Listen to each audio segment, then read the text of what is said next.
As my colleagues know, Latinos are America's fastest growing population.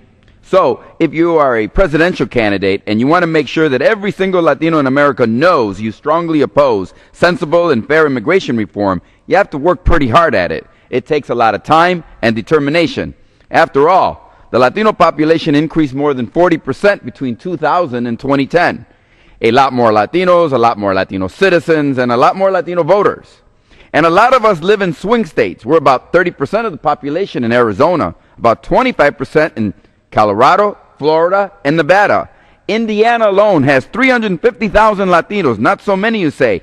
But when you remember that President Obama only won Indiana by 26,000 votes in 2008, his Latino support was the margin of victory. The truth is we're growing everywhere. 1/4, 1/4 of all the children in America are Latino. 500,000 Latinos turn 18 and they all become eligible to vote every year. More than 50 million Latinos live in America. Most of them, 9 out of 10, nearly 9 out of 10 are citizens of the United States. 50 million is a lot of people to keep track of, especially if you want to offend each and every one of them. But that is apparently what Mitt Romney is trying to accomplish. To appeal to the most extreme elements of his party, last week he called Arizona's harsh immigration law a model for America. Well, he's partially right. Arizona's anti-immigration law is definitively a model. It's just not a model for immigration policy, but it's a model for an awful lot of other things. Let's just count them. One, if you're a politician, Arizona's law is a model for how to achieve early retirement. State Senator Russell Pierce was an author and lead sponsor of Arizona's draconian anti-immigration law.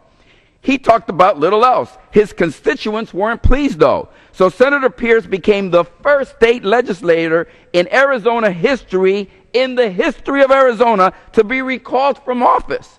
The biggest backer of Mitt Romney's immigration model is now unemployed. 2, if you want to wreck your local economy, Arizona's law is a model for lost jobs and tax revenue. The purchasing power of Latinos in Arizona in 2009 was nearly $35 billion. That's right, $1 billion. One study estimated that undocumented immigrants alone paid $443 million in local taxes. Another study estimates that Arizona would lose nearly 150,000 jobs if all undocumented workers were removed from the state. 3, Arizona's law is a model for how to energize Latino voters. In 2004, George W. Bush, when running for president, received nearly 45% of the Latino vote in Arizona. That's pretty good. How did anti-immigrant Jan Brewer do for governor in 2010, 2 years later? More than 70% of the Latino voters voted against her. But wait, in 2011, Hispanic voter mobilization led to the election of 2 Latinos to the Phoenix City Council, for the first time ever represented in that city council. And in Daniel Valenzuela's district, Latino voter turnout increased 5-fold, 500%. 4, and I'll stop at 4 because my time is limited. Arizona's law is a model for how to make decent people suffer. Alabama, following Arizona model, where a judge advised a woman facing domestic abuse that if she sought a restraining order against her abuser husband, she would be asked to prove her immigration status and face deportation, while her husband laughed. In both Arizona and Alabama, citizens and legal immigrants have been harassed and detained because they look suspicious or cannot immediately prove their citizenship. I could go on about the human toll. So let's review.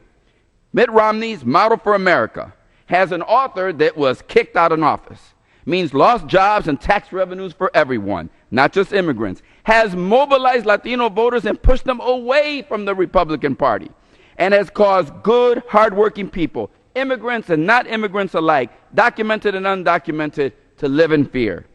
Maybe Mitt Romney and I have a different idea of what model means. Maybe he thinks Bernie Madoff is a model investment banker or advisor. But I think model means something you can be proud of, something that makes America better and stronger, more just and fair, something that shows America the way to the future. By that standard, Arizona's law is a perfect model. It shows America exactly the policy to avoid on immigration, and it shows Americans exactly the type of candidate to avoid for President of the United States. Gentleman's time is